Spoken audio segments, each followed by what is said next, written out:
বিশ্বে জলবায়ু পরিবর্তনের ফলে সবচেয়ে ঝুঁকিপূর্ণ দেশ বাংলাদেশ। ইতিমধ্যেই এই প্রভাব পড়তে শুরু করেছে বাংলাদেশের আবহাওয়ায়। সবচেয়ে ক্ষতিগ্রস্ত হচ্ছে এদেশের কৃষি। বিশেষ করে বাংলাদেশের হাওর অঞ্চলের কৃষিকাজ দিন দিন দুরূহ হয়ে উঠছে। ফলে এসব অঞ্চলের জন্য সনাতনী পদ্ধতি ছেড়ে বিকল্প পদ্ধতিতে চাষাবাদ অত্যন্ত জরুরি হয়ে উঠেছে। প্রয়োজন হয়ে পড়েছে নতুন চাষাবাদ পদ্ধতির উদ্ভাবন, যেসব উদ্যোগের ফলে কৃষকদের জীবনমানের হবে প্রকৃত উন্নয়ন। এই সমস্ত বিবেচনায় friends in village development Bangladesh, FIVDB, দাতা সংস্থা ওয়েল্ট হাঙ্গার হিলফি এবং অর্থনৈতিক সহযোগিতা ও উন্নয়ন মন্ত্রণালয় BMZ জার্মানির আর্থিক ও কারিগরি সহায়তায় এদেশের হাওর অঞ্চল সিলেটের সুনামগঞ্জে আবহাওয়া উপযোগী নিরাপদ কৃষি উৎপাদন, বিপণন এবং কৃষকদের জীবনমান উন্নয়নে গ্রহণ করেছে RECC প্রজেক্ট। এই প্রজেক্টের একটি অন্যতম কার্যক্রম হল জলবায়ু সহনশীল সমন্বিত চাষ প্রযুক্তির চর্চা এবং প্রচলন করা। বর্তমানে প্রায় 12 ধরনের উদ্ভাবনী প্রযুক্তিতে চাষাবাদ করছেন কৃষকরা। কাইট গার্ডেনিং বা ঘুড়ি বাগান। কাইট গার্ডেন বা ঘুড়ি বাগান হল হাওর এলাকায় বসতবাড়িতে সবজি চাষের একটি প্রযুক্তি। জায়গা স্বল্পতার কারণে হাওর অঞ্চলের বসতবাড়ির জায়গাগুলির আড়াআড়ি এবং উলম্বভাবে সর্বাধিক ব্যবহার নিশ্চিত করা যায় এই ঘুড়ি বাগান প্রযুক্তির ব্যবহার করে। পাটকাঠি, বাঁশের কঞ্চি, বাঁশের ফালি, সুতা ও দড়ি দিয়ে সহজে ঘুড়ি বাগানের জন্য ঘুড়ি তৈরি করা যায়।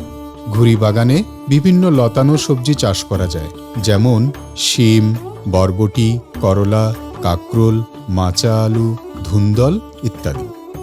ভাসমান চাষাবাদ।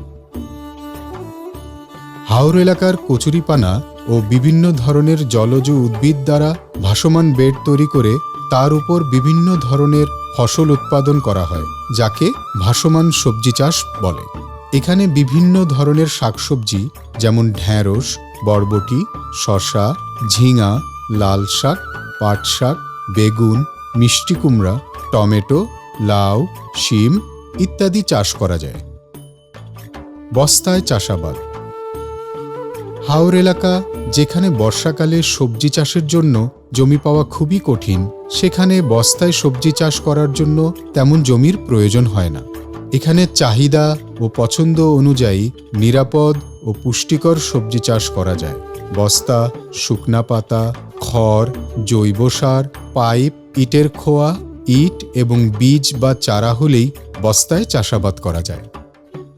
ঝুড়িতে কন্দমূল জাতীয় সবজি চাষ।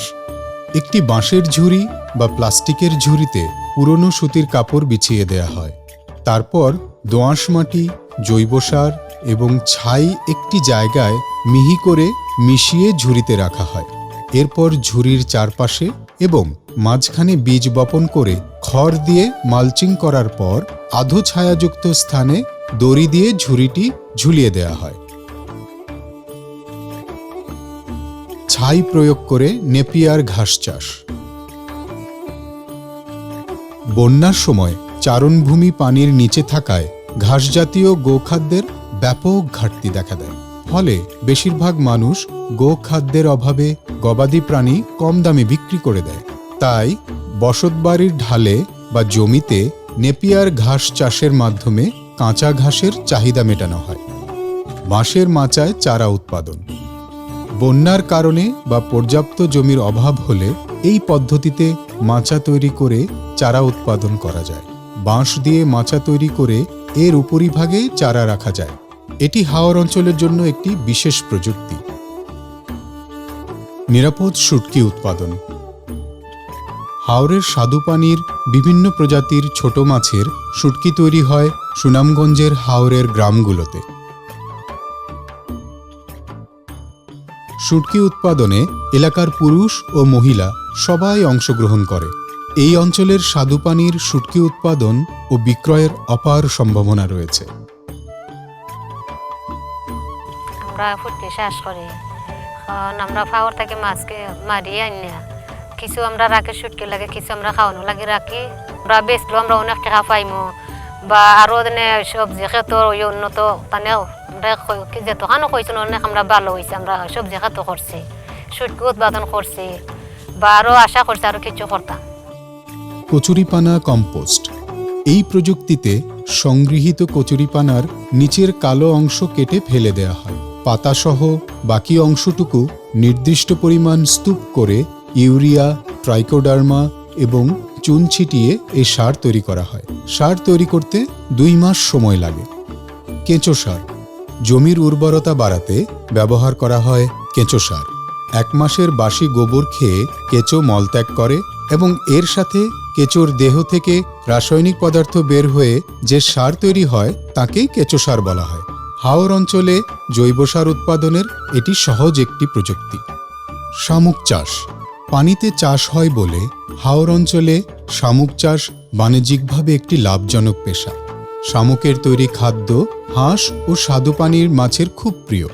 শামুক থেকে তৈরি খাদ্য ব্যবহার করলে বাজারে প্রচলিত মাছের অন্যান্য খাদ্যের চেয়ে অর্ধেক খরচ পড়ে। এছাড়া হাঁসকে নিয়মিত শামুক খাওয়ালে হাঁসের মাংস ও ডিমের উৎপাদন বাড়ে। মাছ চাষের পুকুরে মাছের জন্য দেওয়া খাবারের উচ্ছিষ্ট খেয়েই বড় হয় শামুক। হাওরের মধ্যে আমরা শামুক আছে, এই শামুক আনি আমরা এই পুকুরের মাঝে দলা করি। আর সে কোনো খাদ্য হয় না, এই সময় আমরা এটা খাওয়ান দিয়ে আসি। তখন শামুক চাষের সময় করছি, আমার হাঁসে খাওয়াইছি, হাঁসে খুব ভালো ডিম দিছে। জলবায়ু সহনশীল প্রযুক্তির নার্সারি। হাওরে উঁচু জমি না থাকায় হাওর অঞ্চলে গাছপালার সংখ্যা ও গাছপালার বৈচিত্র্য অতি সামান্য। হাওরের যেসব সামান্য উঁচু জমি ও বসতভিটার সামান্য পরিমাণ জমিতে বর্ষা মৌসুমে পানি সহনশীল গাছের চারা রোপণ করা যায়, সেসব জমিতে হাওরবাসীরা ইচ্ছা থাকলেও চারার অভাবে গাছ রোপণ করতে পারে না। হাওরের কৃষকদেরকে মৌসুম উপযোগী বৈচিত্র্যময় সবজি ও শস্য ফসলের বীজ সহযোগিতা প্রদানসহ বিভিন্ন বিষয়ে প্রশিক্ষণ, সংলাপ, মতবিনিময় ও ইস্যুভিত্তিক গ্রাম সভা ও প্রচারণার আয়োজন করা হয়েছে RECC প্রকল্পের ক্লাইমেট ফিল্ড স্কুলের মাধ্যমে। হাওর অঞ্চলে তারা তো নার্সারি জায়গা পাওয়া যায় না, মানে নার্সারি যে জায়গা করবো উঁচু জায়গায় লাগে যাতে পানি না ওঠে। আমার এখানেও পানি ওঠে, কিন্তু আমি ওই যে একটা মাছা করছি, এই মাছার উপরে আমি সারা করি। FIPTV 2 দিনের এই নার্সারি প্রশিক্ষণ, যে সবজির বীজ কীভাবে করা হয় বিভিন্ন ভালো কোম্পানি থেকে আমরা প্যাকেটজাত করে প্যাকেটজাতের ভালো বীজ আনি আমরা কোকোপিটের মাধ্যমে চারাটা করি। কোকোপিটের গুণ হইল মানে চারাটা ডলে পড়ে না, বিভিন্ন ধরনের রোগ হয় না। 2 বছর ধরে এটা করি, কিন্তু ব্যাপক প্রচার হয়েছে। তুষ পদ্ধতিতে হাঁসের বাচ্চা ফোটানোর প্রযুক্তি। তুষ পদ্ধতি হচ্ছে এমন একটি প্রযুক্তি যেখানে কম খরচে একসাথে অনেক বাচ্চা ফোটানো যায়। যেহেতু হাঁস নিজেই নিজের ডিমে তা দেয় না, তাই এই প্রযুক্তি অনেক জনপ্রিয়। বিশেষভাবে যত্ন নিয়ে তাপমাত্রা নিয়ন্ত্রণ করে হাঁসের ডিমগুলো বাচ্চা ফোটানোর উপযোগী করা হয়।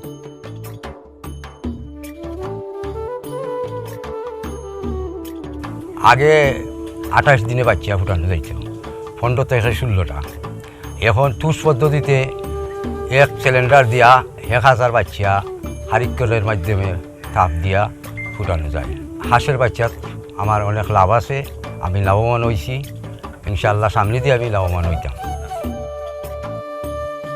ক্লাইমেট রেজিলিয়েন্ট টেকনোলজি সমূহ হাওর অঞ্চলের কৃষিখাতে এক অপার সম্ভাবনার দ্বার খুলে দিয়েছে। কৃষকদের মধ্যে জেগে উঠেছে আত্মবিশ্বাস। যে কোনো প্রতিকূল পরিবেশেই এখানকার কৃষকরা এখন চাষাবাদ চালিয়ে যেতে পারেন। জীবিকার এই রকম নিশ্চয়তা পাওয়ার ফলে এখানকার কৃষকদের জীবনমানের অনেক উন্নয়ন হয়েছে। ওয়েল্ট হাঙ্গার হেলফি এর সহায়তায় FIVDB এর মাধ্যমে হাওর এলাকায় বাস্তবায়িত এসব জলবায়ু সহনশীল প্রযুক্তিসমূহ কৃষকের মুখে এনেছে হাসি, ক্ষতি থেকে সুরক্ষা পাচ্ছে কৃষক, আর কৃষকের ঘরে ঘরে সুখের প্রতিচ্ছবি পাচ্ছে দেশবাসী।